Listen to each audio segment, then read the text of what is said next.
Hello, everyone. How you guys doing? Welcome back to the Pokemon Babblers podcast. That's so weird to say. Welcome back. Yeah, welcome back. It's been gone for almost 2 years. I, of course, am Shaheener, and I'm joined by my co-host, Bano916. Mm-hmm. And yeah, like I just mentioned, it's been almost 2 years, if not already 2 years, since the last time that we talked officially on the channel. Talked period. 2 years since we talked period. Yeah, generally, we just don't talk anymore. Like, it was purely business. And honestly, I was kind of better off. People just kept on asking me, like, where's Bono? Where's Bono? I was like, I don't give a shit. No. No, we, of course, have been talking. We always talk about, like, Pokemon and things like that. Not always on, like, official mediums, like social medias like Twitch, whatever. But we're always talking about Pokemon. We chat every night about whatever games. And there's been a lot of things that have happened since we last spoke. And so this whole episode is encompassing almost everything. Legends EA, we're going to do a full episode on next time. Whenever that comes out, hopefully sooner than later. But there's a lot of things to talk about. Also, we are not going to be talking about the mobile games, really, because we don't really have much experience with those ones. Usually, they just do so many updates on them anyways that it's just like regular mobile games things. It's like, oh, here's a character. Here's a Pokemon. Yeah, Masters. I've lost track of Masters of who they've added and who they haven't added. So yeah, but I couldn't tell you. Yeah. Yeah, so I'm like, I mean, for people that like it, cool, but I mean, that's never really been our thing. I mean, Bono does Pokemon Go still, but that's mainly for community days, right? Yeah. Yeah. So the first thing that we want to address is that we are in a new console generation. We have the Nintendo Switch 2 out now. Oh. Yeah. Yes. Mine right over here, but I got a bunch of things Frankenstein onto it. I got my little dongle for the 8-Bit Do Pro 3. Got my little grips over here. I got the Neo grip. I thought about the Zen grip, but people like this one more, so I just went with it. So the Switch 2 was released June 5th, 2025. And they did announce that they're doing GameCube Switch Online for the expansion pass owners. And in the initial announcement, they showed that Colosseum and XD Gale of Darkness will be re-released for it. And they have still not come out yet. Yeah, this is real. Oh God, what should you call it? What's the PC version of it? Real just took the rug out from under your legs. Just like, hey, here's Colosseum XD, which you guys have been begging for years. Oh yeah, you still can't have it, by the way, even though you just dropped like $500 on a new console on top of the online package. Yeah, it's so funny that they did that. And then this year on Pokemon Day, they announced that XD is coming out in April. Is that right, April? We can check live check, Cerebi.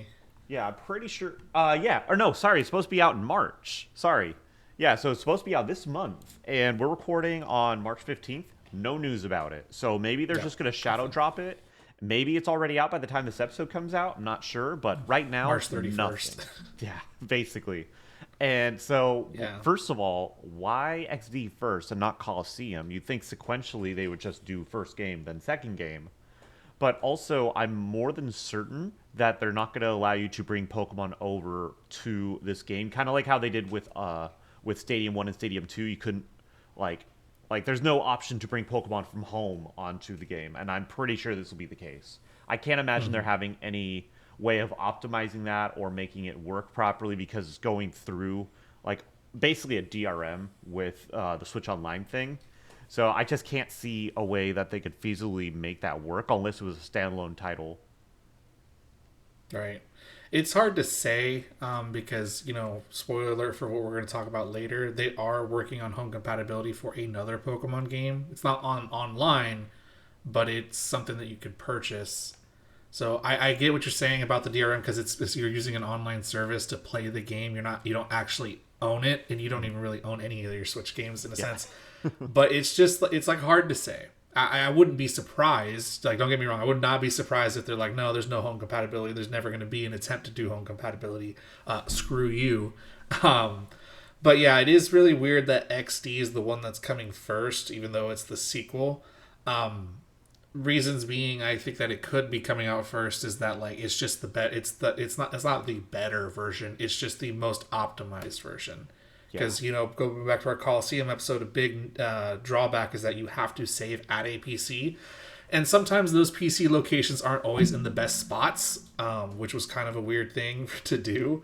But with XD, you can save anywhere. Pretty much like keeping track of shadow Pokemon and the availability of shadow Pokemon was very better and different than Colosseum. So I can see why, but I also just am flabbergasted, in the same boat as like I don't know why Colosseum's first. I don't know. I can't think of the reasons why it wouldn't be first. But hey, here we are. Yeah, it is really strange. I mean, I understand. Yeah, there's a bit more jank in Colosseum, but it still is the first title. That's like if they were to, I don't know, like let's say if they were to re-release, like Super Mario Brothers Drop 2 Emerald instead of Ruby and first Sapphire before Super Mario Brothers 1, or they released Majora's Mask on Switch Online before they did Ocarina of Time. Like it's just, yeah, it's like it's a sequel, but like you should be putting out the first one and then the next one. But I mean, hey, if we get both of them, I'm still going to be happy at the end of the day, really, because they're both really fun games. And of course, we talked about them on Season 2 of Babblers. If you want to check that out, link is in the description to the playlist. God, right. I hate doing this whole YouTube thing. It's so cheesy. Do the plug. Yeah, there's a reason why we don't do this on a medium like this. I need my 40-cent check. But honestly, like, people have been asking us so much about our opinions about, like, what do you think about this thing? What do you think about this thing? And I'm just thinking recently, I'm like, why don't we just like officially talk about it? Just so that way anybody that asks us, then they could watch this and be like, okay, that's what they think, or hear my opinions because that's their opinion. That's basically our friend Bottenbig, who's been on the podcast. He was asking about what my thoughts were on Winds and Waves and Pokopia because he's like, I want your opinion to be my opinion, basically. So I don't want to think. I just want you to tell me what to think. Yeah, exactly. And so also when it comes to the Switch 2, so the system launched at $450. And so there hasn't been any official price hikes just yet because there's been a global RAM shortage, I'm sure people know, and there's also now been a shortage on storage. I don't know if that's really storage or that's just people hoarding SD cards and stuff like that. Because, yeah, those are really, really hard to find, and they've doubled in price since last year. Like, for example, I bought a 1 terabyte micro SD back in October for $80 after tax. That same one is like double the price now. It's just brutal. So who knows if that's going to affect the Switch 2 right now. I'm sure that they had to raise the price because of the current global situation with tariffs and all that. But yeah, so there was a pretty low availability at launch. I know a lot of people were struggling to find it. But I think that's just because it's a new system as well. And there's so much hype around it. I mean, the Switch 1 sold how many grillion units? So yeah, there's also a lot of like canceled like pre-orders due to like a demand. Like a lot of people ordered them in like Walmart, Costco, or like Best Buy, and then like we're like, hey, you got it, and then like 3 days later, hey, sorry, too many people ordered it, so and you aren't one of the people that got in first. Yeah, I remember that night when the pre-orders were going live. My brother and I, we had all these tabs for all these different websites just to pre-order it. Like, we're not reselling or anything like that. We're literally just trying to get one pre-order and make sure we get it at launch. And I had like 4 tabs I had on my computer and on my tablet. I had like Target, Best Buy, Walmart, whatever. And I think I was able to get the pre-order in on my tablet on Walmart. And it's crazy. They were so fast with the delivery, not to like praise Walmart all too much or anything, but it's like literally I got the system at like 6 in the morning, like the day of launch. So I woke up and I was like struggling to sleep, and I just rolled over to my phone to see what time it was, and I saw an email. It said order was delivered. I just saw that part and I just rushed to my door and it was right there. And they gave me like a bottle of Coca-Cola and a can of Pringles. I didn't order those. I think it's just more of like a, hey, thanks for buying from us kind of thing.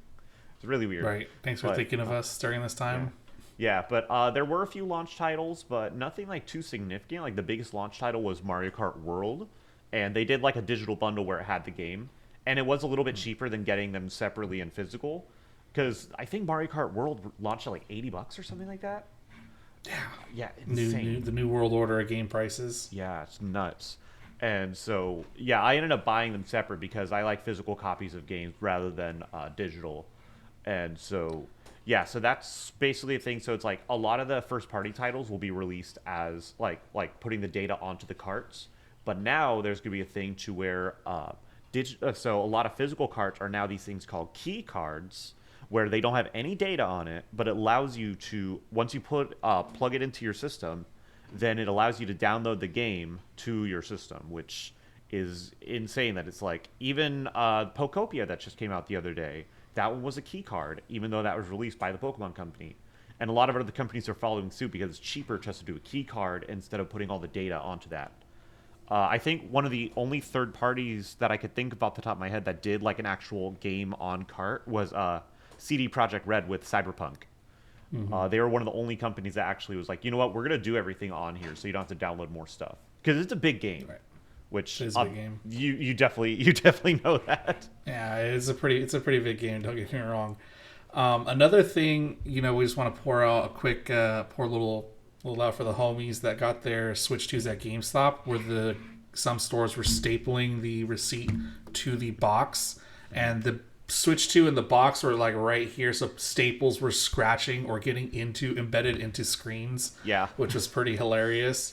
Stapler day. But yeah, rip those homies. Yeah, that is terrible. Yeah, they literally were stapling it in, and it was puncturing the screens. It's so brutal. But Right. yeah, so I think I pre-ordered my Pro controller at Best Buy just so that way I could go to the midnight launch, because I was like, how often do you get to go to a midnight launch for a game or a system or anything like that? And this was actually the first system that I ever pre-ordered at launch. Like, I've never pre-ordered a system before in my life. And so, yeah, I went to that because one of my buddies pre-ordered the system from Best Buy, and then Bano joined us as well, just to hang out. And it was cool. There was like people like blasting music from boom boxes and just a bunch of fans just talking games and whatever they're excited for. It was just a really cool experience. Had a good time with that, because who knows when and if we'll ever get something like that ever again. Yeah, and then the biggest thing, besides from Mario Kart, is that up until this date, it came out in June of last year. Here we are in March, and there's still like no flagship title game for the Switch 2.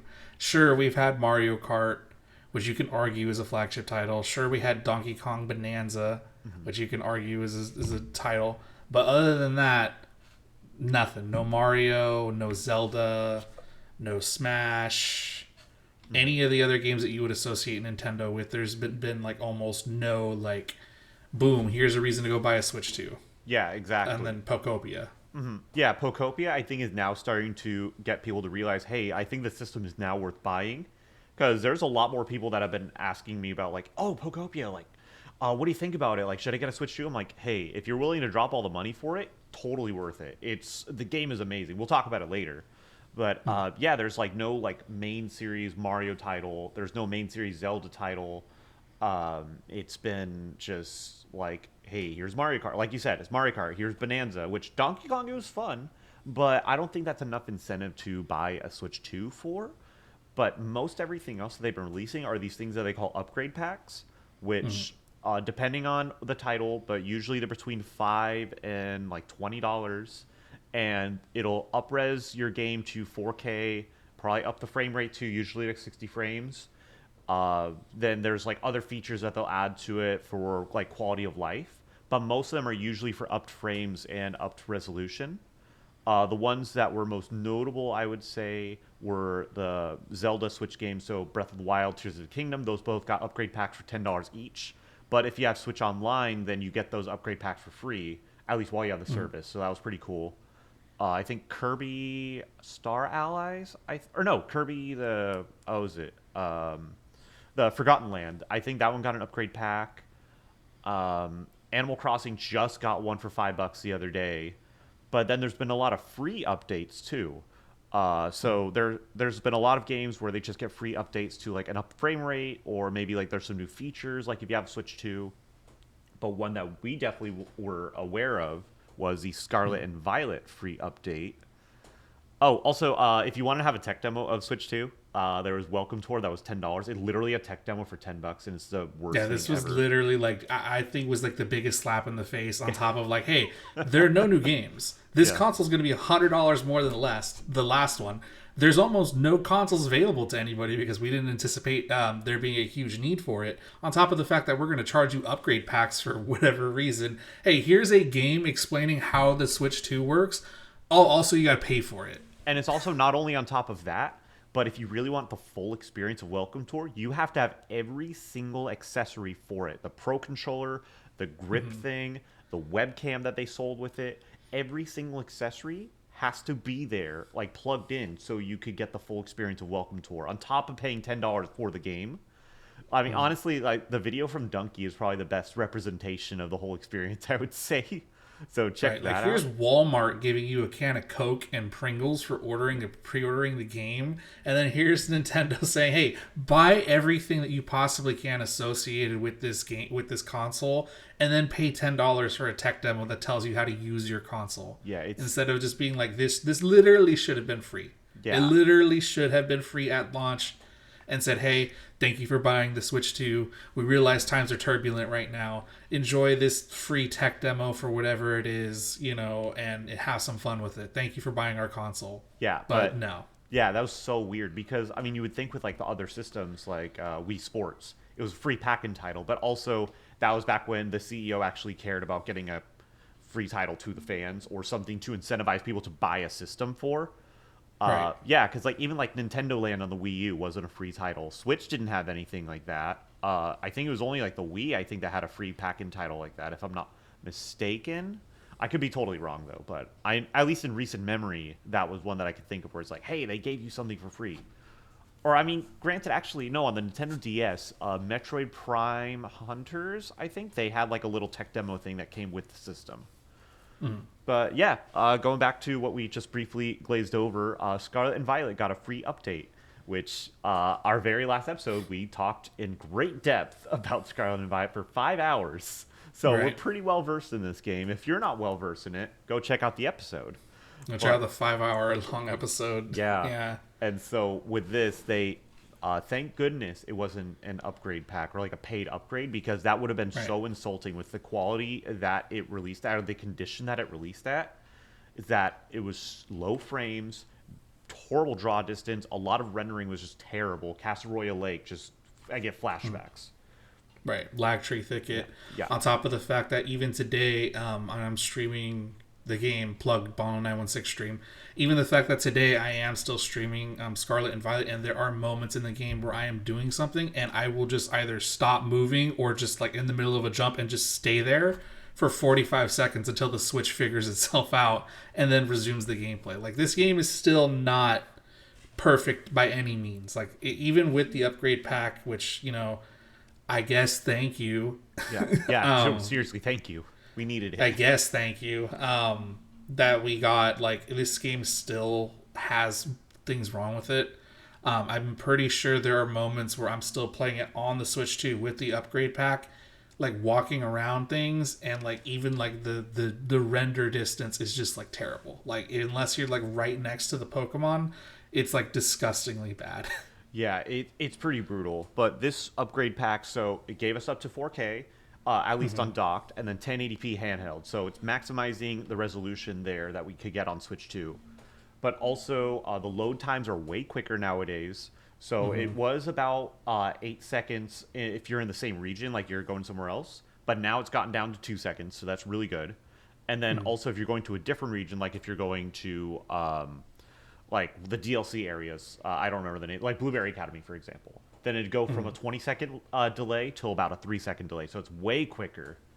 But also, And some of those are due to the console itself, because there were a lot of people doing tests to try to see like how fast things would be like with soft resets in Sword and Shield, and especially in Brilliant Diamond and Shining Pearl. So on a Switch 2, I can't remember how long the seconds are, but it is massively cut down from like the minute and a half time wait that you would have to reset on BDSP for. On a Switch 2, I think it's cut down to something like 40 or 30 seconds. Like almost an entire minute of waiting is gone just by, from the Switch 2's hardware compared to the Switch 1. So yeah, load times are different. That could be the upgrade pack. That could be the Switch 2. I lean more towards the Switch 2, but definitely the 60 frames and the 4K are definitely part of the upgrade pack. Yeah, for sure. And honestly, I feel like that if you never downloaded the free update on Switch 2, that like the load times would be horrible because it's trying to emulate Switch 1. So, yeah, totally would just vary, I feel like. But also now, one thing that I think is pretty significant, and I know you have way more experience in this, but they upgraded the amount of Pokemon that spawn in an area now. So before it'd go up to 16 Pokemon spawning in a single area, now it's gone up to 36. So it's Right. almost tripled since then, which could Yeah, be and it is good, pretty could be funny. bad. Right, because what happened was, and this is shiny hunting, the Bano shiny hunting aside part of the podcast. They had a group of YouTubers do a challenge to see how many shinies you could catch in 24 hours. The initial challenge with, I believe, all Switch 1 and like a mixture of DS and handhelds and emulators got somewhere around 500 Pokemon in 24 hours with like a group of almost 20 people. When this after the Switch 2 launched, they attempted to do it again because of the increased area of Pokemon. And then I think the final total after everything with Switch 2 on top of everything was like 1,500 Pokemon in 24 hours. So almost triple their initial thing to get. Obviously, the odds are different compared to every single one. A lot of them were abusing the Porygon 2 event, which happened with Scarlet and Violet due to celebrate the launch because you got Porygon 1 week to celebrate the Switch and then Porygon 2 after the release. And the odds on that were like stupidly low. But you can still see like with 24 hours with different hardware, they were able to almost triple the amount that they got at the same time. So the updated spawns definitely help, but also it's kind of like a double-edged sword. Sure, they help, especially with obvious Pokemon. That's great. With not obvious Pokemon, it's a little bit harder, like Minior. Now I have to go through 36 Minior trying to find a shiny one, whereas if like I noticed there were 16, which is a very easier number to count and keep track of, that, you know, hey, there's a shiny Minior here, where now it's 36. I'm like, I have no idea what I'm looking for. Yeah, at this point, you have to But that's just a mindlessly new just problem. attack every single one just to be able to recognize, okay, this one's a shiny. Right.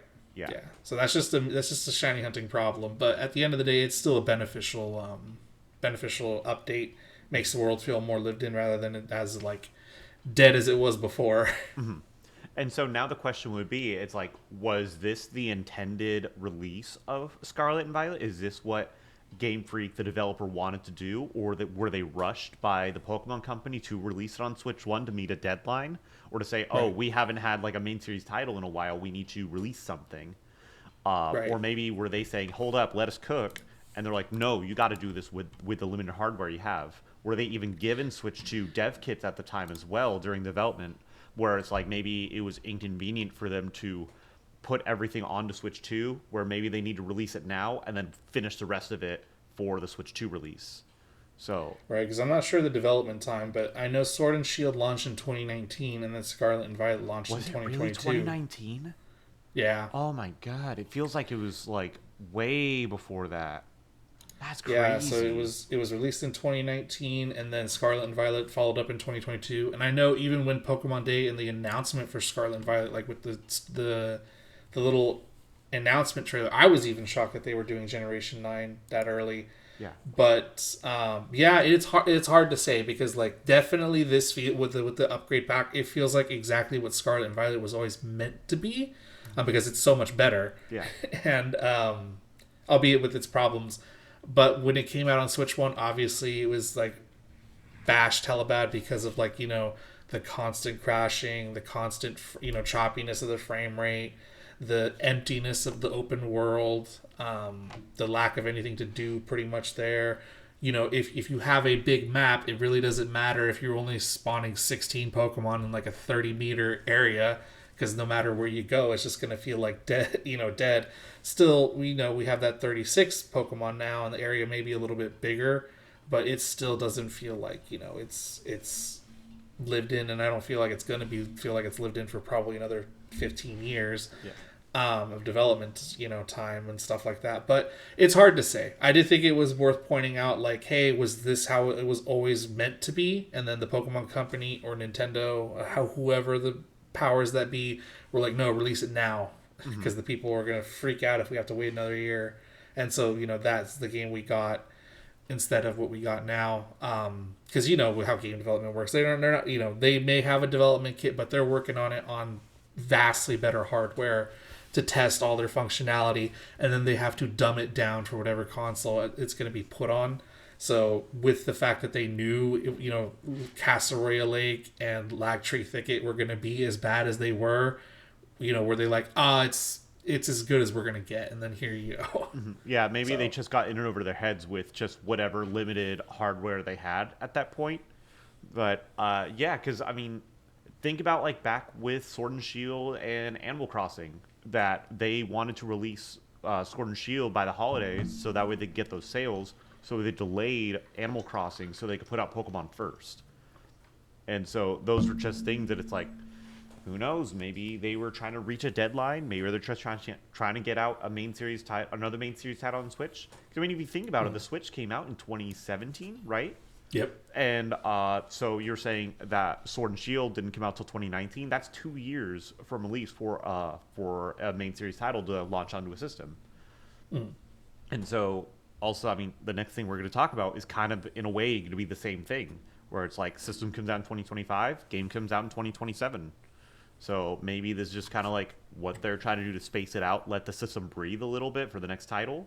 But Scarlet and Violet, I feel like shouldn't have released in the condition it was in, obviously. But if they delayed it till the Switch 2 and then it releases how it did, I'd still be like, we waited this long for this piece of shit?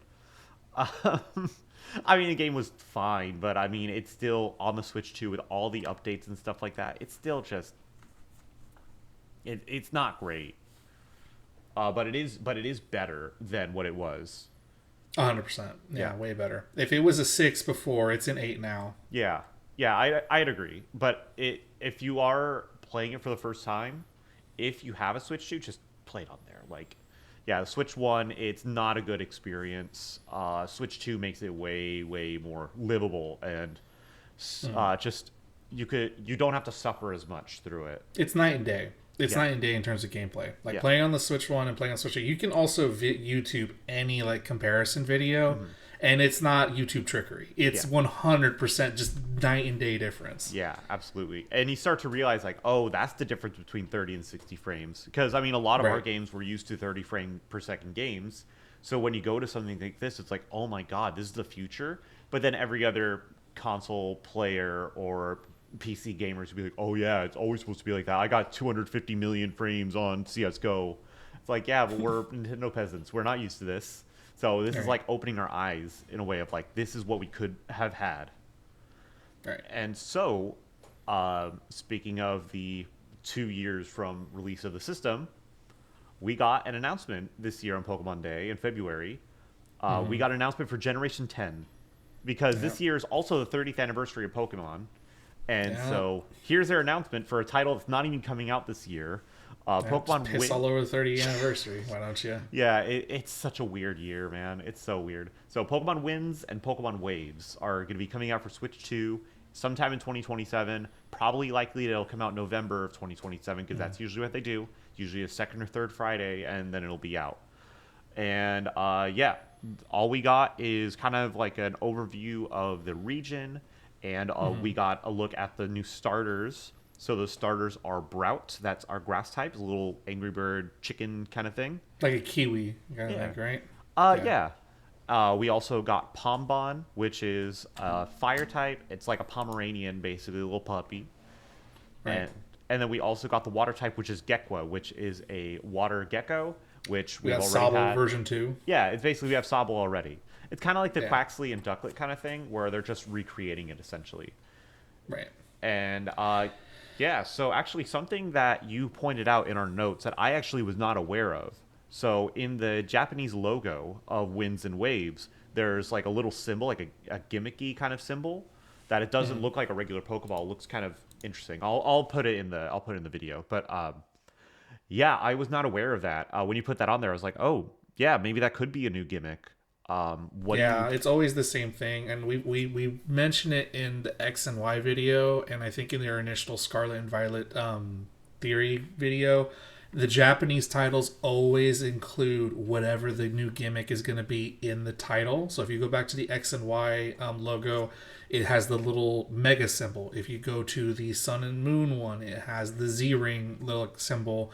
If you go to Sword and Shield, it's the Dynamax symbol. So the Japanese logo always has the gimmick in the thing.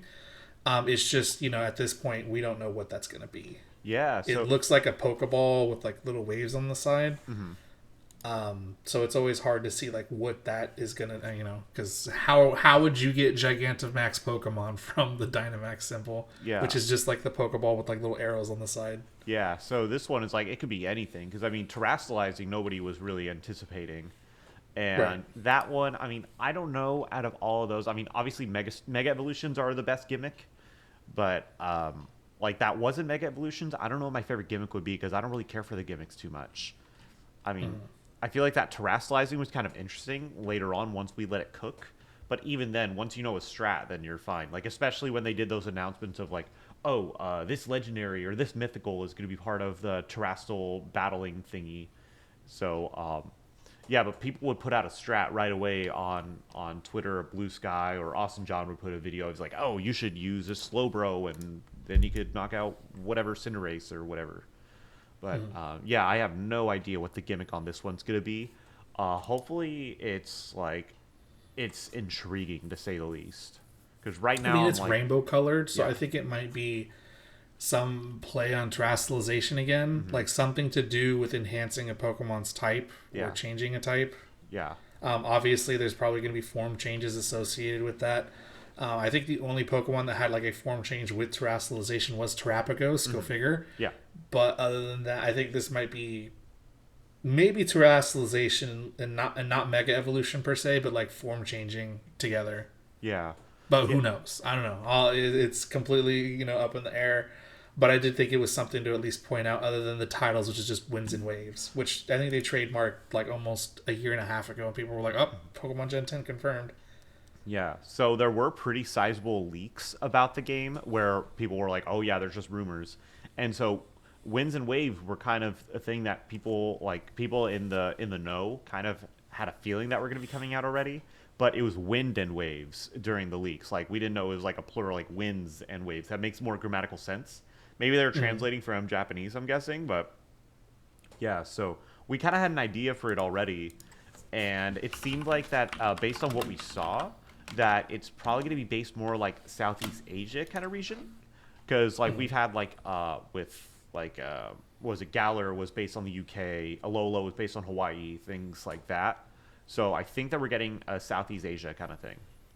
Yep. Also, the one thing to mention in the trailer is that we do a nice underwater shot of Pokemon and things under there, and it looks very not surface level. I'm not sure what the diving term is for it, but it's not like how in Gen 3 where we're going to like the bottom of the ocean. This Yeah. kind of feels like maybe we're like wading in like a little like Almost not like nursery. snorkeling. Again, I don't know what it's called, Or like but it's like snorkeling almost.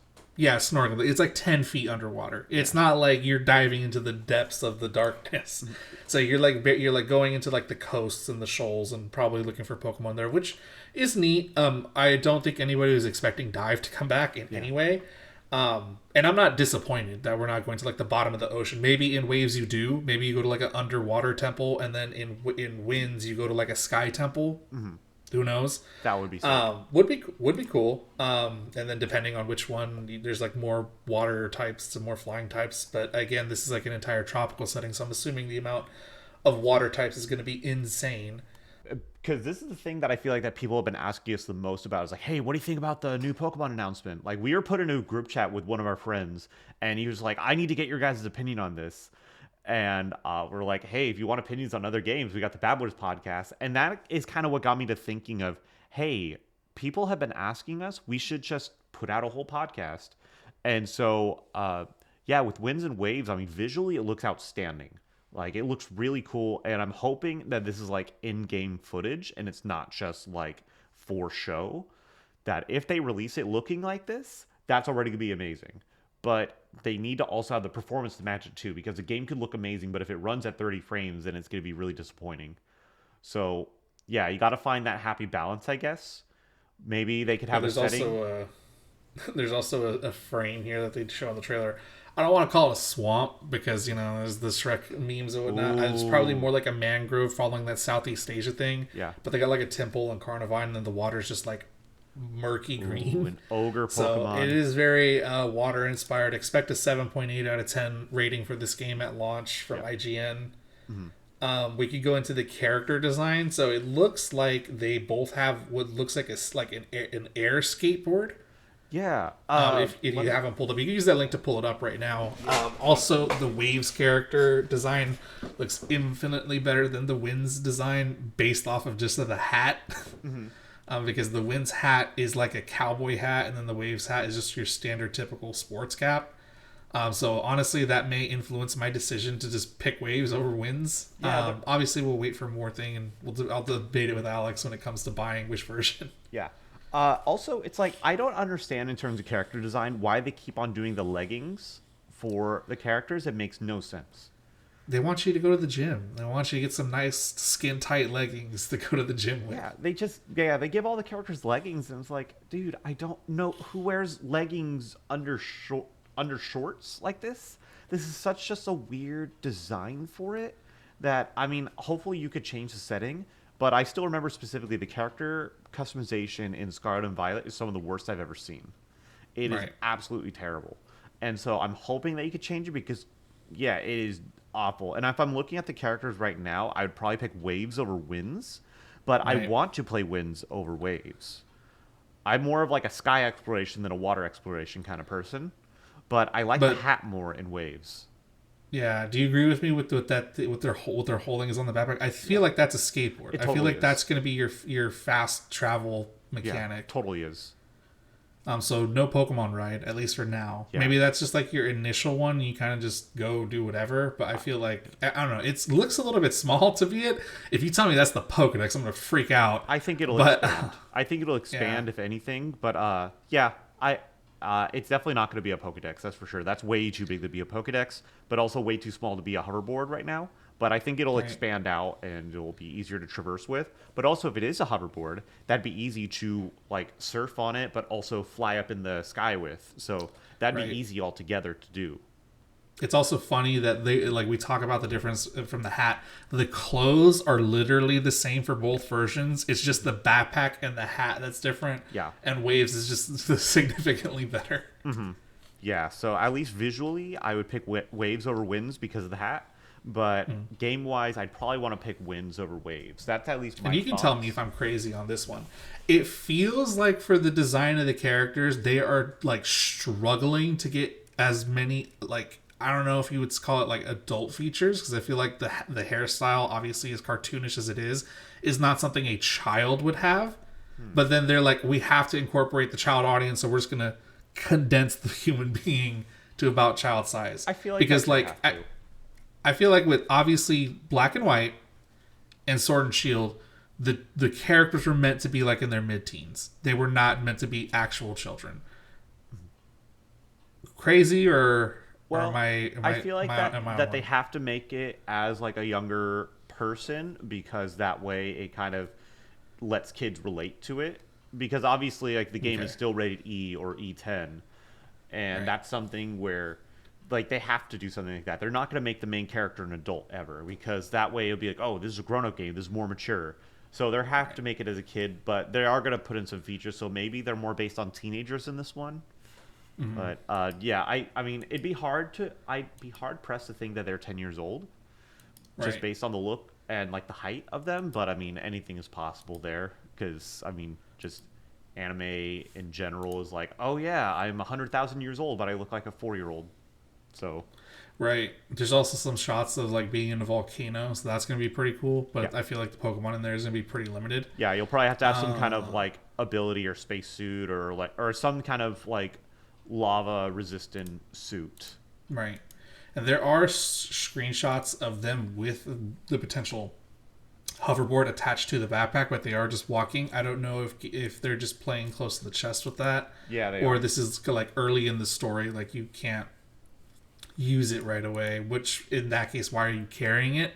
But that's just me. I think maybe that they're just keeping it close, but it's like you could use it, but they're just walking around because it's the first trailer. That they don't want to overwhelm with too many features. They just want to be like, hey, this exists now. Like speculate about it, which we're doing. Right. I think that they're just like, hey, we're not going to give you too much right now, but we're just going to show you, hey, this exists, and you could probably have an idea of what it's going to be, but we'll elaborate later on. But I honestly don't think we're going to get any more news about it for a while. Maybe at best, we'll get something during Worlds this August, which hopefully we'll be attending, assuming that we get tickets for it. But, cross fingers. Yeah, because because it could be the ZA treatment again, where we get, hey, here's ZA, and then silence for an entire year. Mm-hmm. And also, we tried to go to Worlds last year in Anaheim, but that was a whole system where it was really weird. Because, we went to the regionals in Sacramento in 2024. That was pretty cool. But, with Worlds last year, so I guess for the interest list, that I thought that, like with every other event, that if you get accepted for, like, a pre-sale, like a concert, that's usually, this is how it goes, that you could get, like, 2 tickets, maybe 4 tickets at most, with your pre-sale code. And I was thinking, okay, that'll be the same with Worlds. I'll just get tickets for Bano and I, and we'll just go down there. And turns out that if you get selected, you get to buy 1 ticket for 1 person, unless you have like a kid, like you get a kid's pass. I mean, granted, we're man-children, but that doesn't really constitute, and you can't really argue that. But so we couldn't go because I was thinking, oh, I'll take care of it. I'll do all this stuff. So had Bonner and I both signed up and both got accepted, then we could have gone. But with buying just 1 ticket, that wouldn't have been fair, and I'm not leaving anybody behind. So, oh well. Right. But this time around, we're ready. We're just basically everybody that we know that wants to go, because it's in San Francisco. It's very close to us. Then we're all going to sign up for it and see who could get the tickets, or if we could all get tickets, because this is something we really want to make hell or high water. So, yeah. And so, following up with that, as always, this is going to be the insert thumbnail of like, and then the starters, right here. So starter predictions. I'll go first. I think Brout is going to be Grass Dark as its final evolution. Pombon, I'm going to say Fire Fairy, be the first Fire Fairy type. And then Gekwa, I'm going to say, is either going to be Water Psychic or Water Poison. I honestly could see all of that happening, and I would probably have to agree, actually. I feel like that I can't really debate you on that one or pick anything different. I feel like that if I were to be, not contrarian, but like if I were to think of anything different, I would say if Gekwa is going to be anything, like I would say Water Poison, but I could see it being pure water. Like the other two have dual typings, and then this one maybe being a solo typing. I feel like that they could go weird with it and just do that, which would be really uninteresting. But I mean, the Sceptile a bunch. Yeah, because that'd be Gen 1 all over again, because we had Grass Poison with Venusaur, Fire Flying with Charizard, and then just plain Water with Blastoise. So it's happened before. So maybe it could happen again. But I do see the Grass Dark happening, because Brout looks pretty aggressive looking. Ponbon, since it's kind of like just like airy, I guess is the best way I could describe it. It looks very like airheaded, that I could see it being a fairy type. And then Gekwa has that kind of look where it could be like a poison type. I could see Psychic, but I feel like I could lean more towards like a Water Poison, because I don't know if geckos are poisonous or venomous, but or I'd probably say more poisonous, because I think venom comes from the fangs, right? Yeah. Yeah. I could see it being poisonous, but I can't really see it as much being psychic. Gotcha. That and then the last thing that the Pokemon website has for us at this point to speculate on is Mr. Windy Chew and Miss Wavy Chew, if you remember them from the trailer. Yeah. Do you think they are shiny or they're just tan? I think they're just tan. Yeah, I don't think they're shinies. I feel like that'd be way too on the nose, where it'd be like, oh yeah, shiny Pokemon exist. I feel like that it's just like they've been out in the sun and they're just naturally tan, or they're naturally bronzed. Yeah, because Mr. Windy Chew 100% is the shiny coloration for Pikachu. Yeah. Miss Wavy Chew is kind of there, but she has magenta pouches. So that kind of just leads me to believe that maybe it's just a tan, and or maybe people are just reading too much into it. But they are obviously version exclusive mascots. I don't know if both of them are going to be in the game. Obviously, one's called Windy Chew, one's called Wavy Chew. Yeah. So it'll be what it is. But from some of the overhead screenshots, it doesn't look like they've resolved the issue of towns. Yeah. It looks like they're very spaced out in terms of like buildings still. So while sure there are some buildings in the game, it doesn't look like there are that many. Yeah. The primary shot is that big old tower that we see that we still don't know the purpose for. There are like 3 or 4 buildings around it, and then there's the red building, which is obviously like the Pokemart. So I don't know if they maybe went for like the middle ground, and they're like, okay, we'll give you guys buildings back to like explore, but we're only going to give you like 3 or 4 because obviously the big thing is Scarlet and Violet is that you could only go into like 5 places, and then everything else was just inaccessible. Yeah. Yeah, so hopefully it's like they allow more things to be accessible. Because, I mean, I guess for aesthetic, yeah, that would make sense that they have a lot of buildings to look at. But I want to be able to explore said buildings. Right. And, yeah, I mean, of course we'll go into Pokopia sometime later on in this episode. But I feel like that with that, there's a lot of exploration into, like, random things. Like, you see something in distance, and you're like, oh, I want to go and explore that. And, yeah, it's been, like, there's been some things where, like, I'm still, like, cracking in the surface on that game. But I feel like that there's things on there where I'm like, oh, I could explore that. That's really cool. But, right.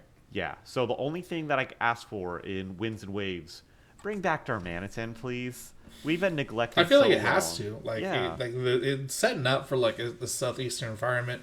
I'm like fairly certain, you know, there are some type of sapien down there. Yeah. And it could be, but also, you know, also for biggest thing is more forms. Mm-hmm. I'm looking for whatever the region's going to be called. Yeah. I'm hoping we get more than 3 this time. Yeah. Shout out to Paldea. Another Meowth. Yeah, another Meowth would be fun. Yeah. But yeah, I'm just, you know, I'm hopeful for that. It's going to come out in 2027. Mm-hmm. Sorry, most likely November. I don't know.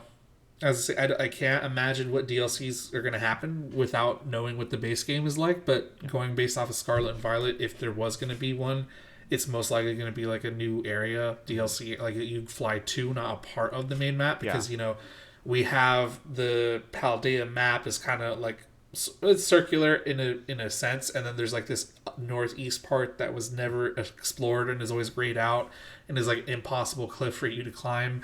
Everyone and their grandmother thought that another DLC was just going to unlock that area, and it never did. Yeah. So I can't imagine this region, because it looks like a big island, is going to have that. So if we do have one, most likely it's just going to follow the Kitakami and Blueberry Academy route where you fly to somewhere else. I know we didn't have a section for it, but we can kind of just throw it in here because it's kind of like the speculation part. Yeah. ¿Dónde está mi Pokemon Black and White remakes, Game Freak? ¿Dónde? Yeah. Where are they? Where are the remakes? Could you put some shitty translation for that underneath when I say that? Yeah, I got you. Yeah. But no, I feel like that stuff like that is just gonna be so much of a reach. But if we were to get Black and White remakes, I feel like that Switch 2 would be the place for it because now we have the full usage of the hardware. Where I mean, Brilliant Diamond Shining Pearl, it worked given the hardware and the art style that they did with like the chibi and keeping it simple and not doing anything ambitious. It worked for that. But now we have updated stuff. We have better hardware. So might as well do Black and White remake here if they were to do it. But I still have this feeling in the back of my head that the Blueberry Academy was our closest that we'll get to a Black and White remake. I don't know if I'm just tempering expectations, but I feel like that's all we're getting because there's so many Unova Pokemon there that I feel like and there's also a lot of Black and White music in there that we're just not going to get like another standalone remake like that. And if we do, it's going to be way down the line. I'm going to take the hopeful. Yeah, I'm going to take the hopeful side of this one because obviously we're getting shafted this year. There's no if and outs about it. It's the 30th anniversary and Gen 10 is going to come out in 2027, so the 31st. We are getting hang on, anger. Bring it back. Bring it. We are getting shafted this year because 30th anniversary. Gen 10's not coming out till the 31st anniversary. Whatever, you know, piss on me. But I feel like we might be getting the Legend Arceus treatment like we got because we got BDSP that like 1 year, like what was it, 2013 21, Yeah. and then like January of the following year we got Legends Arceus. So I'm hoping that if there is a black and white remake in the mix, that it's going to be integrated or around the same time that maybe a Winds and Waves DLC would come out, and then like the next year we'll get black and white. Yeah, I would like to think that it's like they give a little bit of attention to the DLC and then they go straight into the next thing. That would be really cool. But I feel like that. I mean, would you consider BDSP to be main series? Because I know obviously the Legends games are main series. That's been confirmed. But like, do you consider No, the I'd say remakes it's to be main part of the series? remake line. Yeah, yeah. I don't know if I would consider those main series because when they did the BDSP and Legends Arceus announcement, it was like BDSP was November, and then Legends was 2 months after that. Right. And so I feel like that they would have announced the remake at the same time if it was coming out like that. But maybe it'd be more feasible where it's like, okay, we're gonna have the game, we're gonna have Winds and Waves, and then when they do the DLC announcement, and then they'll have a black and white remake announcement, then those will come out sequentially. If Right, because I we're feel to like have they some have to hopium do. here, Not only they have to do it to follow the trend of they what they've have been to do doing, it. but they have to do it because like we just got Legends ZA, which is like a Kalos thing, and obviously the Kalos remakes will have to happen at some point. But I feel like because of the ZA thing, Yeah. those aren't going to be out for like quite a long time. So we are going to need something to bridge the gap, unless they're going to churn out like two or three more Legends games between here and then. Yeah. It's got to be the black and white remakes. Yeah, it has to be for sure. Yeah, and also there's so many other things that people want sequels on too, where there's like Let's Go Johto. That's something that we've been Yes. talking about for so long, and I think that's probably your most Please. anticipated thing. Please, Yeah. Game Freak. Yeah, so I It makes the most sense. You have these down periods of times between games that are always there because Game Freak proper is working on the next generation. Let's Go, very clearly, it's not that hard because they managed to get it to work. I think Game Freak did it, but they are experimenting with handing out licensing to other people, a la BDSP. Granted, that didn't work out too well for what it was, but then again, they set it up next to Legends Arceus, Yeah. and they had the design choice of what they did for BDSP. So, okay, fine, we tried. Wasn't a total success, but at the same time, if you tell them, okay, we tried the chibi thing, didn't work, you guys are going to be in charge of doing Let's Go Johto. Use the exact same tools we did for Let's Go Pikachu and Eevee, and then just add the assets for Johto. The Kanto region already exists. Just build off of that framework, and then like in my ideal world or the perfect one, it's we have the remake line. We have the main series. We have the line of remakes. I would prefer the Let's Go series as another line of remakes. I get it that you're paying for a game that's already been out 3 different times, but at the same time, it's just different enough and works with it has a Go compatibility that it would be considered different from the initial remake line. If that makes enough sense. Yeah. Otherwise, I'm looking like Pepe Sylvia in the mailroom here, like, look, no, it's the remakes, but it's different. But also too with that is that maybe do you feel like that they only did Let's Go because it was just purely capitalizing on the hype of Pokemon Go and trying Well, to they get more have to sales because it onto came the out the Switch? year after. No, Yeah, that they like purely just churned it out just so they could capitalize on that. I mean, it Instead of has it to being be, like 'cause it came out in wanting it to be like 2017. yeah, like instead of it being like another series that they do, like they just wanted to make this one just to capitalize on it because it's Gen 1, it's By Pokemon 2018. Go, and it's on the Switch, which is already selling really well. That I feel like that they were just purely trying to capitalize on Go rather than trying to make its own thing.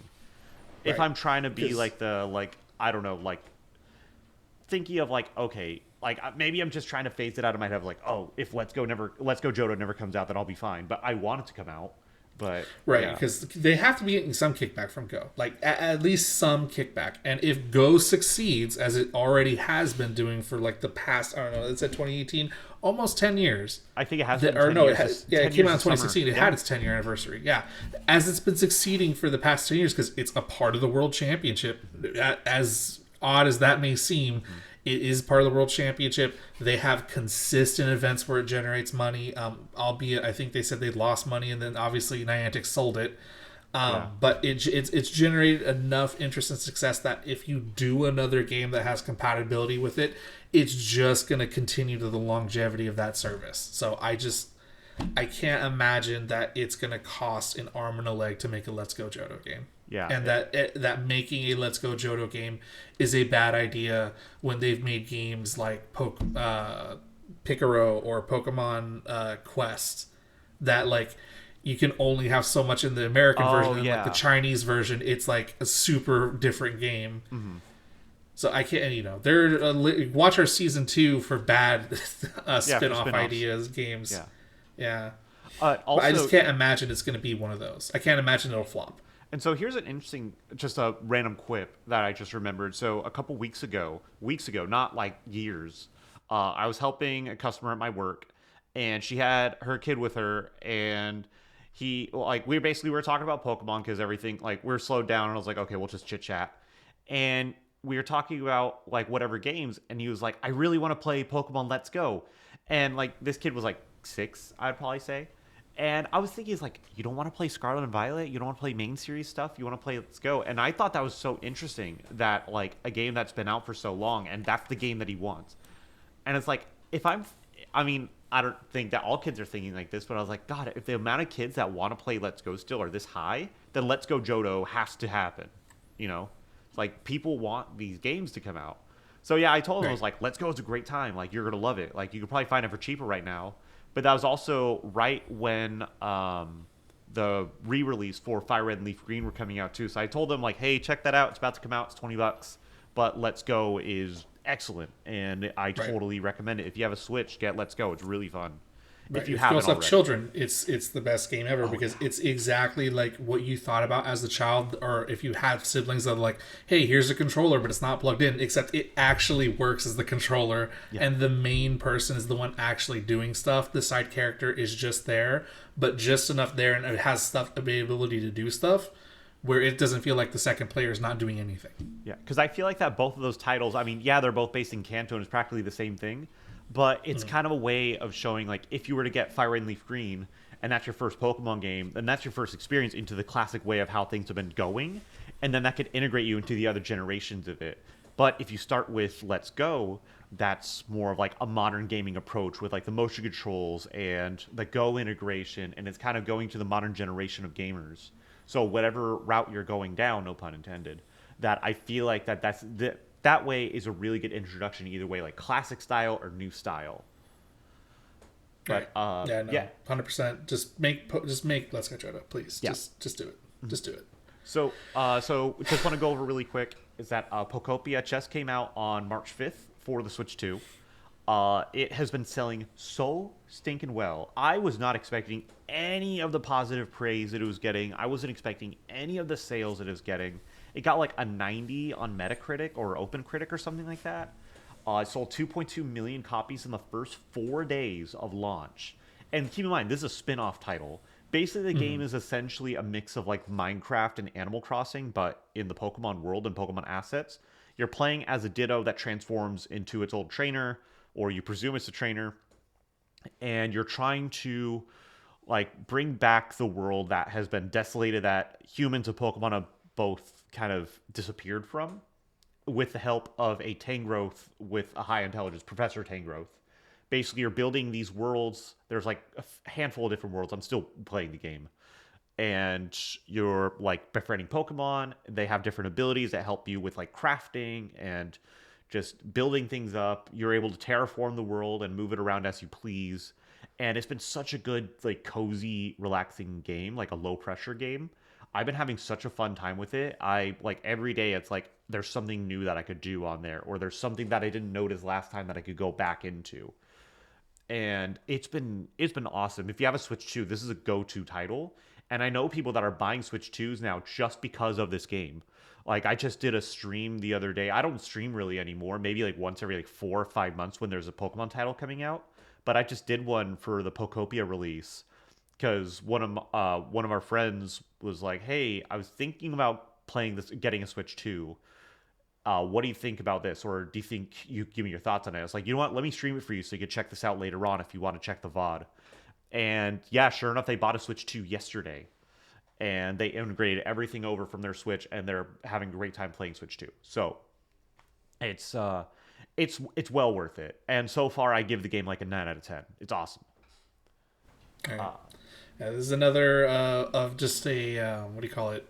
A typical season 2 episode where there's a spin-off game that has no battling. So Alex has played it and I haven't played it. I tried looking at a bunch of footage of it. I enjoyed the watching people play it and getting enjoyment from it. But for me, it's just not my type of game. I do like the survival crafting games a lot. Minecraft is something I play. Animal Crossing, I tried to get into it. I just couldn't for whatever reason. 7 Days to Die. 7 8 yeah, if they made Pokemon 7 Days to Die, I'm day one, dude. Day one. Yeah. I'm fairly certain there might even be a mod for that too. But yeah, I just it's nice. It is like Alex said, a comfort game. So it is fun to watch people play it. But for me, it's just I don't know. It doesn't tickle me in any way.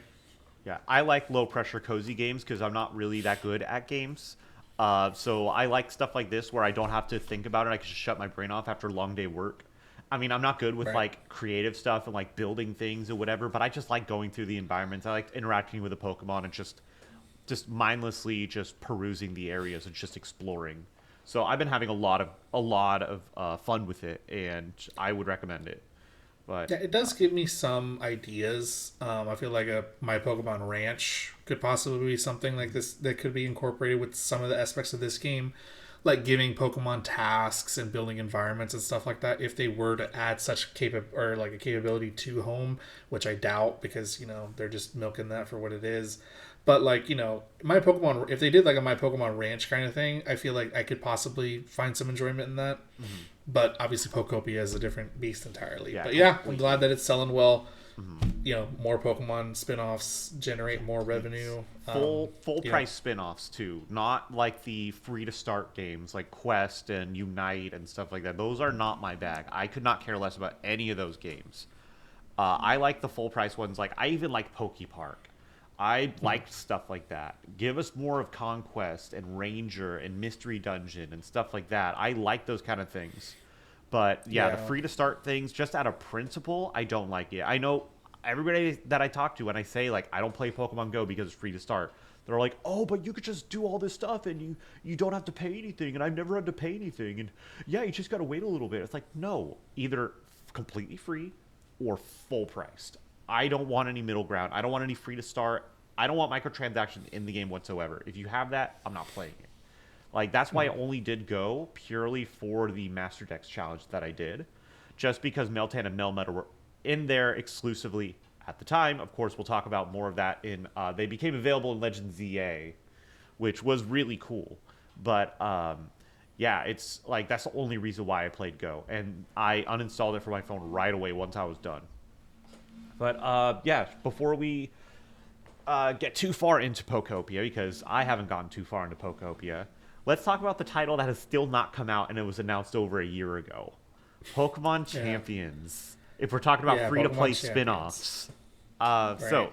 this is a game that was announced on Pokemon Day in 2025. So, this has been 13 months now since it was announced. And basically, it's supposed to be, well, right now, it's supposed to be released for the Switch next month, April of 2026. But then it's supposed to be released sometime this year on mobile as well. And this is basically Pokemon Company's response to battle simulators like Pokemon Showdown and things like that. And so the game is technically free, but there's going to be a membership option to increase the box space that you have, the number of teams you can make, there's more music options, and this is like their battle simulator. And this is what they're going to be doing for battling in the championships moving forward. I don't know if they're still going to use the games as well, but Champions is going to be a big part of the competitive scene. And so not all the Pokemon are usable in the game, of course. That's just how it is. It's probably going to be more competitively viable Pokemon. And then other Pokemon that people like, I would say. Pokemon could be transferred into the game from home. Of course, they have to be compatible with the title. And it's supposed to be, yeah, it's supposed to be like a big part of Worlds this year. And it comes out next month. So trainers have barely any time to prep for Worlds with this. It's like they have to go straight into the membership thing. They got to go straight into like how does it work? yeah, how does it work? Like, how am I going to get my competitive team for Scarlet and Violet onto Pokemon Champions? Is it copying a code? Am I physically moving the Pokemon to Pokemon Champions? There's like so many things that have to be answered before going into it, because even on competitive days, or like, even like tournament days, you still have people who are playing that are with like their friends who are like simulating the fights against other people that have been like been competing. So like, let's say Alex and I are in a bracket. Alex is on one side, I'm on the other. We eventually make it to the top. Somebody that I know has been watching Alex's game and watching his team and has tried to copy that team or generate that team on their own, so that way we can run through battles on like our off day, so that way I know like what he might do and how to beat his team. That is all stuff that's incorporated into the competitive aspect of it. And switching from one game to another is fine, because you have that initial like period of like, oh, if Winds and Waves was the next platform, okay, got it, everyone's on the same footing.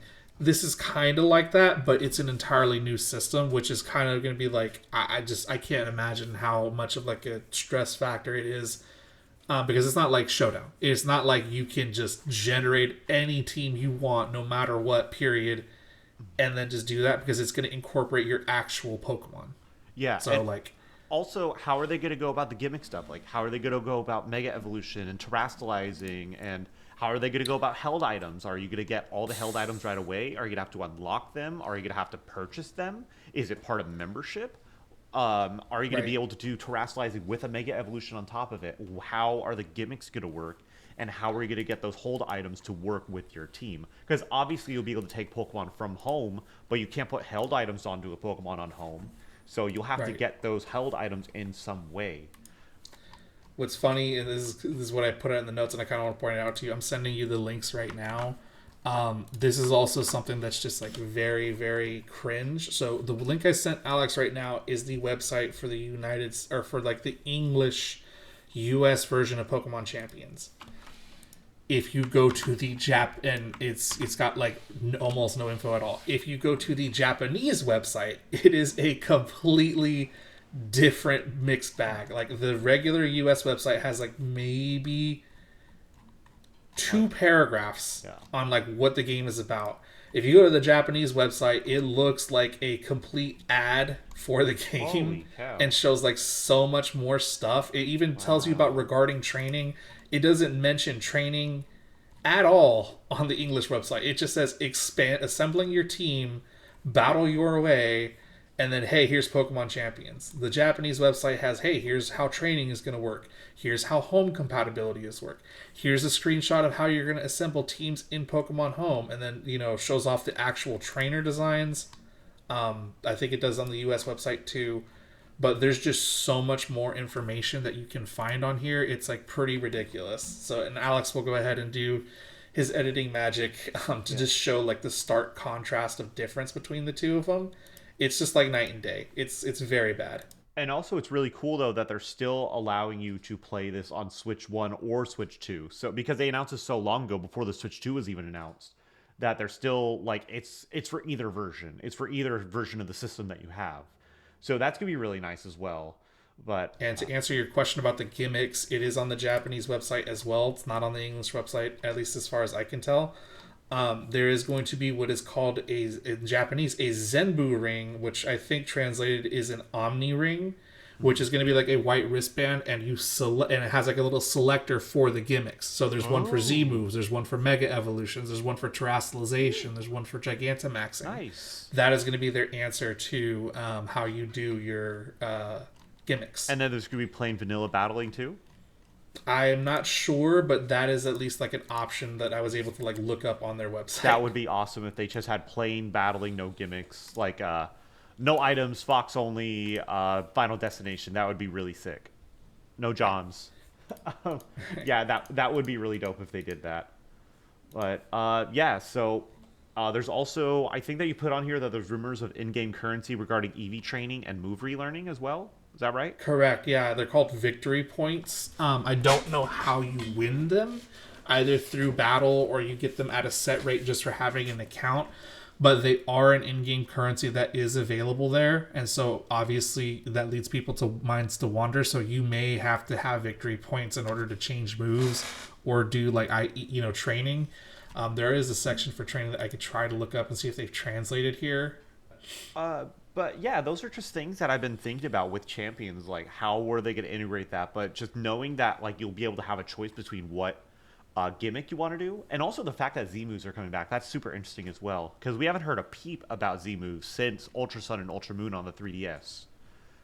And we were talking earlier, at least while Bono was looking through all this, I thought it was kind of funny that the 30th or the 20th anniversary, they're pushing so hard to get out Sun and Moon for that they completely skipped Pokemon Z version intentionally. Like, they were originally doing Z, and they're like, oh shoot, we got to do this instead. We got to do a new generation. But for 30th anniversary, like, oh, we can't put out a game now. We have to wait till next year until it's done. So I'm happy that they're letting Winds and Waves cook. But what's going on this year? Like, what do we have special that's making 30th so good? Like, Right. yeah, we have Nothing. some re-release of GameCube titles. We have, well, DLC for ZA already came out. Like, we got really nothing that's coming out unless they're just going to keep on working on re-releases of Game Boy Advance titles, which we're about to get to very shortly. But also going back to the discussion about the remakes of games like Black and White remake, now is the best time to do it, because I doubt that they're going to be able to do DS or 3DS onto the Switch Online, or even as like standalone titles. That would be a really interesting way for them to go about it. They could of course do like a side by side screen if you want to, but I feel like that's way too leaning into like how they do things on emulators, and they probably don't want to do that. But they had DS Virtual Console on the Wii U, but that only worked because it was an actual two screen setup. With this being back to one screen, like, how would they even do a DS or 3DS re-release? So they'd have to do remakes if you want to play Unova on a Switch 2. So that's at least my 2 cents on that matter. Is that they should be doing that. I would like to see the original games on here. But I feel like that this year they need to do something special for the 30th anniversary. Like, keep on re-releasing these old games. It's fine. I'll buy it. I want to have it all in one system instead of having a million different things to play those games. Right. Yeah, it looks like the victory points can be used to train IVs and change moves. They also can be used to scout Pokemon, whatever that means. I don't know if that means you can get Pokemon in or out. But yes, victory points seem to be utilized a lot. They also mention tickets, and there is something in Japanese here that mentions 50 and 30 tickets. I don't know if you get that for buying the game or not. Obviously, don't read Japanese. More details will come out. It is just kind of very like crazy that the fact that this information is all available here, and then you go to the U.S. website and it's just a barren wasteland. Yeah. There was a point that I put on here that I'm trying to find, but I know it's on Cerebi, is that they introduced two characters about champions. But again, it happened on the Japanese website and has no like information available at all in the United States version. Let me just check their Cerebi and then I'll link it to you. Yeah, it's just so interesting that it's like it kept on saying like, oh yeah, it's gonna come out, and then all of a sudden they're like, oh yeah, it's coming out in April, but like what day? And why the delay? Why do they keep on pushing this title out when it's just really it's a glorified battle simulator? Like, it shouldn't have taken this long for Champions to have come out. Like, this should have been out last year. Like, it should have been out like September last year, I feel like. But I don't know, maybe they're just waiting for ZA to come out to add more Mega Evolutions. But they could have done that as like an update or like a DLC or something. Right. Yeah, I couldn't find it on the website, but there are two new characters. One that's a rancher, which I believe is like going to take care of your Pokemon that are put into the game, and then one that looks like a professor, who's very bedazzled out, and has like a lot of stuff, and then one that has like a Ampharos and Klefki. I'm not sure if she's like an announcer or something like that. And then there's also trainer customization, which is kind of cool that they're having available in the game as well. You can also do poses, and I think Pokemon, like when you throw a Pokeball into champions as well. And then they also just announced, like, you know, they have the Mega Evolutions available. We kind of got to take a sneak peek at what those Mega Evolution abilities are. I think for Delphox, it's a very lame one. It's got Levitate. And then I can't remember Chestnut. I don't think it's Bulletproof or anymore. It's like something, but it's not like the best ability ever.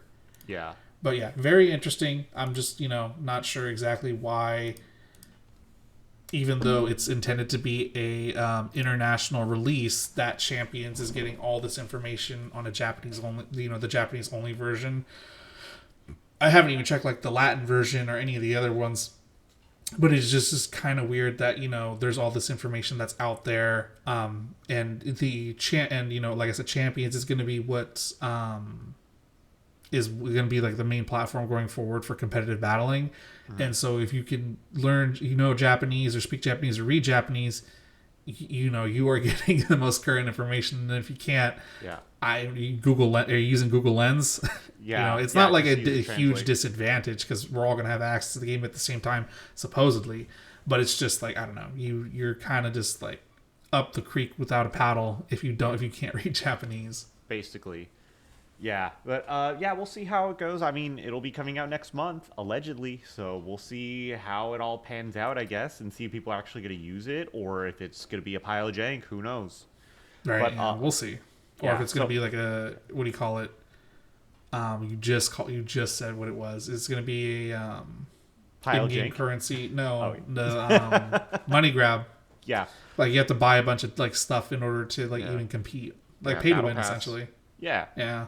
And so the last thing that we want to talk about on this episode is that the night before Pokemon Day, it came out already on the eShop, or at least for pre-purchase, and then it was released on Pokemon Day this year, February 27th, that they re-released Pokemon Fire Red and Leaf Green. You're welcome. Yeah, you're welcome. You're welcome. Because I was playing Fire Red and Leaf Green as part of like my streaming things on Thursday. And then Pokemon Day comes out, and they're like, "Oh, we're re-releasing Fire Red and Leaf Green, so you guys are welcome." I summoned that into existence for you. It was Bano. It was all Bano's idea. Yeah. But so they released on the Switch 1 and Switch 2. It's $20 each for a 22-year-old game. But I mean, really though. So they didn't do it on Switch Online, which I mean makes sense for the Pokemon thing because that way you could put your Pokemon onto home, which they did confirm you could do at a later date, and because I don't feel like that there'd be a way that they could get Switch Online titles to work with home. I feel like that's one of the reasons why they never put Red, Yellow, and Blue, or Gold and Silver and Crystal onto Switch Online, because if they were to do home integration, I just don't think it'd be compatible. But these titles are on here. They run just as well as before, although the save times are faster, like significantly faster. I noticed that for sure. One thing that I noticed as well in terms of controls on the game is that if you do the L equals A, it completely changes, something got messed up on something on my end where I couldn't really do the L equals A comfortably. Like my controls got moved around in a way where it didn't work well. I think it was something about like the D-pad or the analog. I don't remember. Or I couldn't use the D-pad to move around with the L equals A. So I set mine on L and R functions, I guess. Mm-hmm. And then I actually use an 8-bit Do controller, and I button mapped it so everything's on my left hand, so I could literally just L equals A everything on my 8-bit Do. Well, anyways, there's only local trading and battling. There's no Wi-Fi, so if you want to trade with somebody, you have to meet up with them physically. So I thought that was kind of interesting. Kind of harkens back to the classic old days, even though. Actually, on the 3DS re-releases, like Virtual Console, they didn't have online trading, did they? That was local as well, right? Local as well. Yeah, so it kind of goes back to that, too, with the 3DS, where they just didn't find a way or didn't bother to do online integration. They also, I thought was really cool, because I think the thing that we were contemplating the whole time was, how are we going to get the Mystic ticket? How are we going to get the Aurora ticket for Or if they were even going to mention it. Period. They didn't mention anything, but people found out once you beat the game, they're added into your box, or not into your box, into your bag right away. So it's not like there's any requirements. You literally just get them, which is awesome. Which is funny. We kind of skipped over it, and I probably should have added it to the notes, is that it was announced on Pokemon Day. Yeah. But I think it was accidentally dropped to the eShop that Monday. Yeah, because we were online, and I was like, "Oh my god, it's real!" Yeah. And I was like, "Alex, check the eShop," because it hit Reddit, and I was refreshing Reddit, and then it's like, "Hey, I think they might have made a mistake," and I was like, "Okay, this could be some Reddit trickery." Went on the eShop, boom, there it was, Fire Red and Leaf Green, just announced for it. Also, so we got that. Also, you can buy the separate language versions of the games. Like you can buy an Italian version, you can buy a Latin version. So, and it's not like region specific. So if you have your Switch set to the United States and your eShop set to the United States, you can still buy the Italian version of Fire Red and Leaf Green. So there's like a buyer's discretion thing on every eShop page. Like, hey, make sure you're buying the correct version for your language. Otherwise, you're not going to get a refund. Yeah, which is so interesting that they would do that too. But I guess like in the modern games, like you pick your language first. And so like they have all the languages already integrated. It's not like in the previous game they had that option. So I guess for anybody that reads and speaks in different languages, then you now have the choice, but you have to be aware of which one you're buying. So Right. I guess they had that with a 3DS, a virtual console thing too. With I remember seeing all the different versions of like red, yellow, blue, and whatever that you could get like the Japanese or the Italian version with a US 3DS. Yeah, but it's just nice to be able to play those games onto the Switch too. I've been having such a blast going through Leaf Green. I've been using Pokemon that I haven't used before as well, so my team's been going pretty well. Although with that being so close to the release of Pokopia, that I've been trying to split my time evenly, but I've been leaning more towards Pokopia lately. So it's like I know I need to do some trades for version exclusives with you, Bono. I do apologize for the delay, but Pokopia has been taking so much precedence right now. But it took Yeah. forever to go through Safari Zone. I remembered how just brutal of a process that was to catch everything. Like I didn't even bother catching Dragonair. It's like I have a Dratini, and I'm like, you know what? I'm just gonna level it up because I like to just catch everything if I can, so I don't have to do a bunch of level grinding. But it's like a 1% encounter with Super Rod only in the Safari Zone. No, thank you. Like it was already brutal trying to get Pinsir, Tauros, Chansey. Like I'm good. And for people that are trying to do a authentic shiny Pokedex, this is huge because this is the only way that you can legitimately get a shiny Deoxys. Every other game, it's either locked or unavailable. But with the addition of the Mystic ticket, the Aurora ticket with this version of the game, and the fact that it will have home compatibility, so it can be transferred out of the game. I don't know if you can send it from the home to something else. That'll happen eventually. We'll see.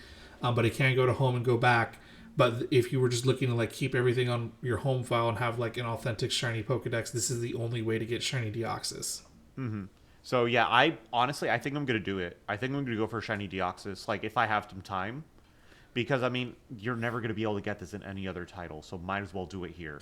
Right. And yeah, Yeah. just make sure you do not capture it right away, and also bring a Master Ball with you in case it struggles out. I saw somebody recently on Reddit where they found a shiny Mewtwo and it struggled out and they couldn't catch it.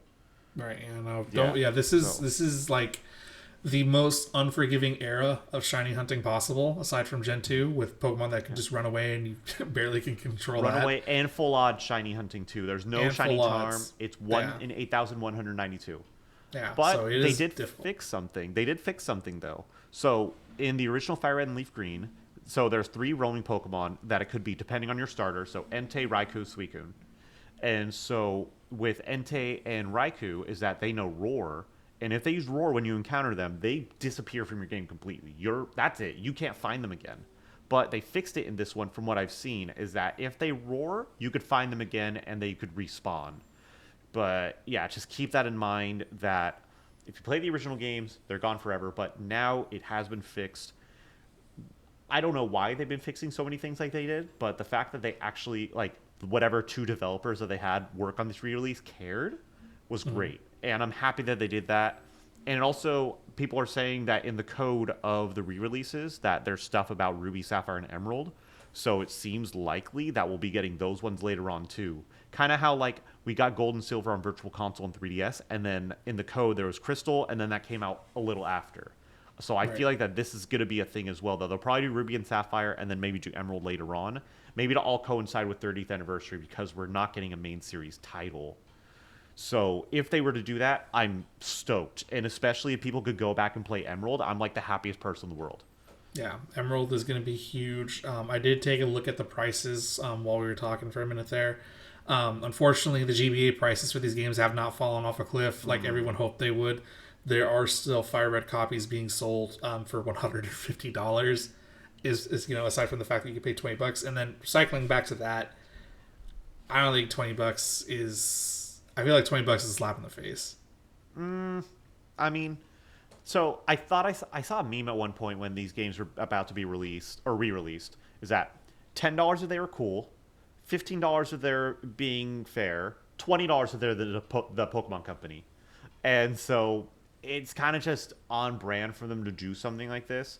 So I mean, I remember when the Virtual Console games like Super Nintendo titles were usually like $5, maybe $7 at most, but when they released Earthbound, it was like $10 or $15 because everybody wanted Earthbound. It's never been re-released before, and then they put it at a premium because it's such an in-demand title. I feel like that Pokemon's going to be kind of the same thing, and also because like they're going to charge more because everything's more expensive these days. So might as well just go there and make some extra profit on a 22-year-old game. Right. And it's not like Steam. Like the eShop is never gonna have like a sale on a Pokemon game ever. No. Period. No, they never do. They do Yeah. Mario Day sales, but they don't do Pokemon Day sales. Yeah. So it's gonna Yeah. continuously be $20 till the end of time. Which again, like you said, at $10 and maybe like a $20 double pack, I would have been fine with. Which Yeah. is odd to say considering I'm like, oh, I don't want to pay them. And also you can just do emulation for free, but it just feels like a slap in the face. But it is what it is. Us complaining here is not going to change, but it is kind of a slap in the face. Yeah. But I mean, like even with emulation, you're still playing on a separate device. So if you want to have everything on one system, like on a Switch 2 or whatever handheld you're using, you'll have to make sure that all your titles work on there. So like Switch 2 would be the most convenient option, but you're having to pay a premium for all that stuff. So there's give and take there.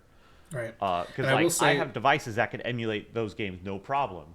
Right. But then I'm going to have to take that and my Switch 2 if I want to play Pokopia as well. So might as well just have it on the Switch 2. So it's paying for convenience. Right. Yes. I'm in kind of a weird, well, not a weird, I was going to say blessed situation, not blessed. But in a situation where I have my Switch 1 and I have my Switch 2. And since they're the same Nintendo account still, obviously all my save data has been moved to my Switch 2 still. But I can borrow the other version of the GBA game that I bought on my Switch 2 to my Switch 1 so that I can play them both. Obviously, I can't play the same save file from, let's say, if I start Leaf Green on my Switch 2, I can't play the same save game, but at least I can still play that game on my Switch 1 and trade with myself. Yeah. Which is kind of like, neat, but at the same, and I don't have to buy the game again, but at the same time, it's kind of like, it still doesn't get over the fact that I had to drop $40 for both games. Right. I mean, but there's also kind of cool ways, like if you don't want to like sail the seven seas per se. I mean, the GB operator exists. I think we both have that, where basically you take your Game Boy Color, Game Boy Advance carts onto this little device, plug it in by USB. You can rip your save, you can rip your game, and you could also play your games with that plugged in. I think it uses MGBA for emulation, and everything's like up to pixels and whatever. Looks awesome. Yeah, I found that through a video, I think by like Wolf Den, I want to say, and it was a really cool investment. I really liked my GB operator. But yeah, that is another thing that you'd be paying for, but you could play these games legitimately and you're not pirating. So that would be pretty cool.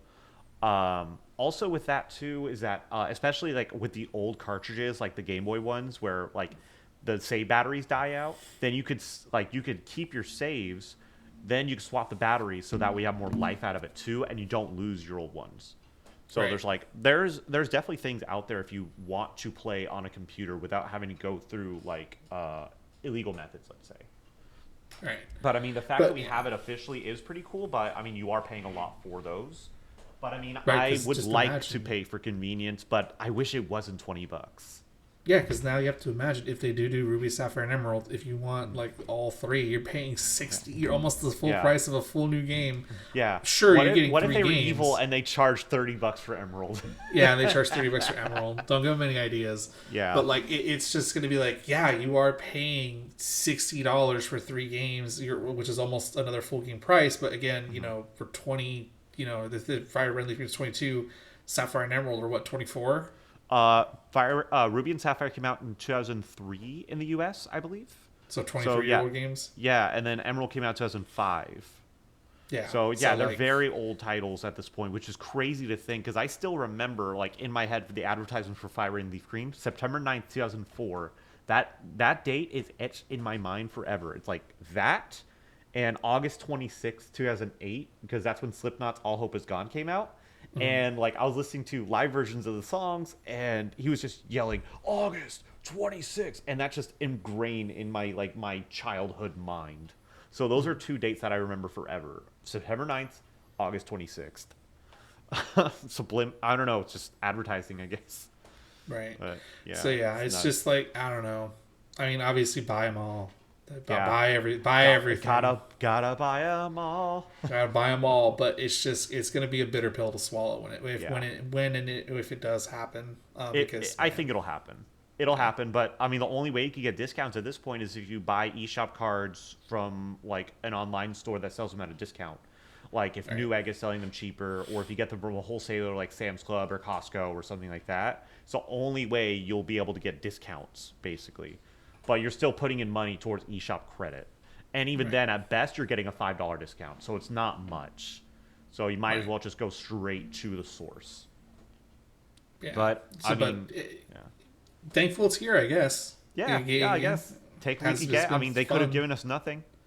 Yeah, they could have given us nothing. Yeah. Even with both versions of the game that I've been playing through, I am still going to be short one Pokemon, and that one Pokemon is one of the evolutions. So, Alex, you'd let me know whichever one you didn't get, because I need to trade you for that specific one still. Yeah, because right now, day-night cycle doesn't exist in Fire Red and Leaf Green, so Espeon and Umbreon are unattainable completely, so we'd have to wait for Ruby, Sapphire, and Emerald to get those Pokemon. Ooh, well, no, they're not going to do it. I was going to say, this is one thing to speculate before we go for the day. Is if they're, because if you don't know, and I think I referenced it in the Ruby and the Sapphire and episode Emerald. Go check out the Ruby, Sapphire, and Emerald episode in the Pokemon Babblers, just one podcast. That I referenced in that is that I don't know what happened at the Pokemon Company or Game Freak, but they have been cursed when they were developing Gen 3. I don't know if they built like a company headquarters on like an Indian burial ground or something, but Emerald's RNG is broken. When it comes to doing that, I wonder if they're going to fix that, and if they're, well, obviously there's no reason to fix the time glitch because the Switch internal battery is never going to die, or it could because it's connected. But I wonder if they're going to go back and fix some of the like things in Ruby, Sapphire, and Emerald too, and the RNG thing would be a huge one. That would be nuts if they did that.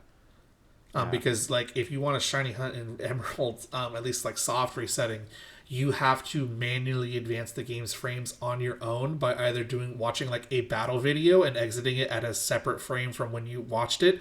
So if you watch, this is a very brief explanation. If you do a battle video, you watch it and you exit out at the exact second, like 1 second timer, then your frame advances. But if you do it again, watch the same battle video and you exit at the exact same time, your frame doesn't.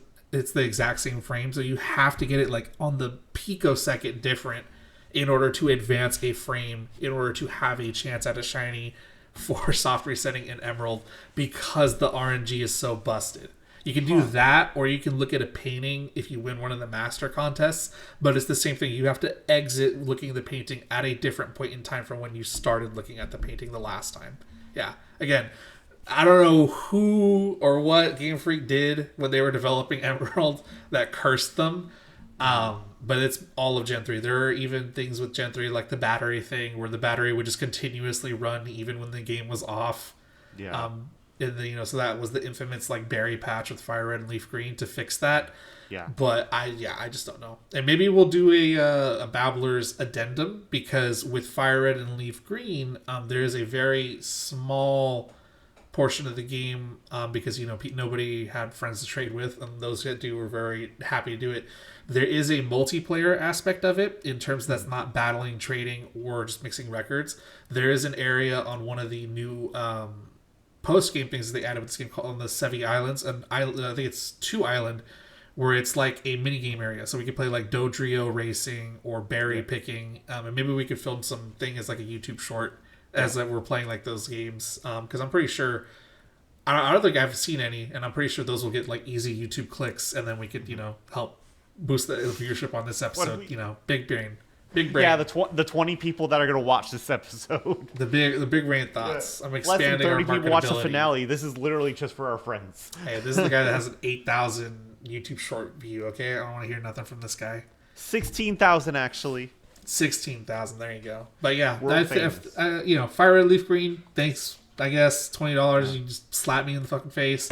Yeah. But we got the Mystic ticket, Shiny Deoxys. Go get it, baby. Mm-hmm. Yeah. But other than that, nothing more to say. I am doing a catch 'em all run. I'm not really promoting it for my Twitch channel, but do it. I am doing it.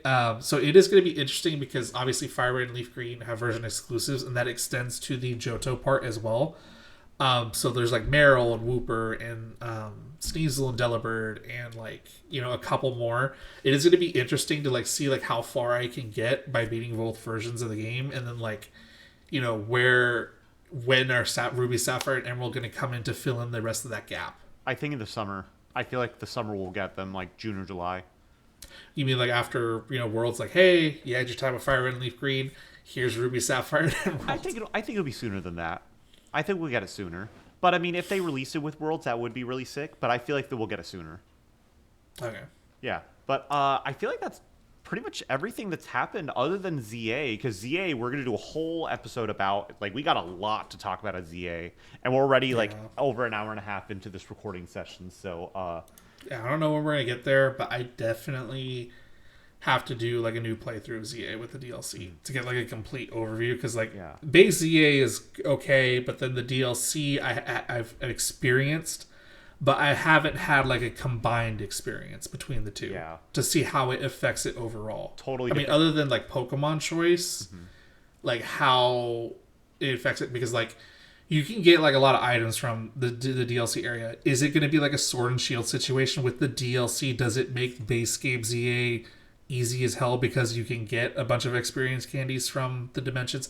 Obviously something we'll go into and something I'll explore, but something I'm gonna have to do on the side. Because I remember with Sword and Shield, if you had the DLC downloaded, you go straight over to the Crown Tundra. You could do a Dynamax Adventure, catch a Suicune, and just blaze through the game and speedrun it, basically. So it's like, who knows how it'd be with the Mega Dimensions DLC on ZA. But I don't think that's been explored, but I will 100% at least attempt it, so that way I could formulate an opinion on it.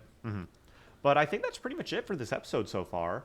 But just keep in mind, this is not going to be like a return of the full series or anything. We're not doing any more seasons or anything like that. So we'll do this episode, of course, do the episode on ZA.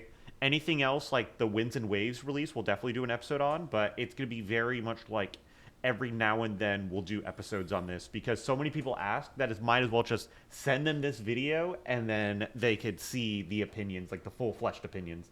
Instead of like, oh, I'm going to have to regurgitate this opinion over and over and over again. Here it is, you guys. So, Brian, Bot and Big, anybody that asked, here you go. Babblers is back, kind of. But Pokemon Catch-Up. Pokemon Babblers is involved in the Pokemon Catch-Up podcast. Yeah. So, if New you want to thumbnail is going to be Ditto Alex running away, and we're trying to like catch up to him. Oh, man. Maybe I'll have Joel do the thumbnail. That would be cool, but... yeah, I think we need to put this out soon, though. It's been overdue. Because, again, it's been 2 years since the last episode.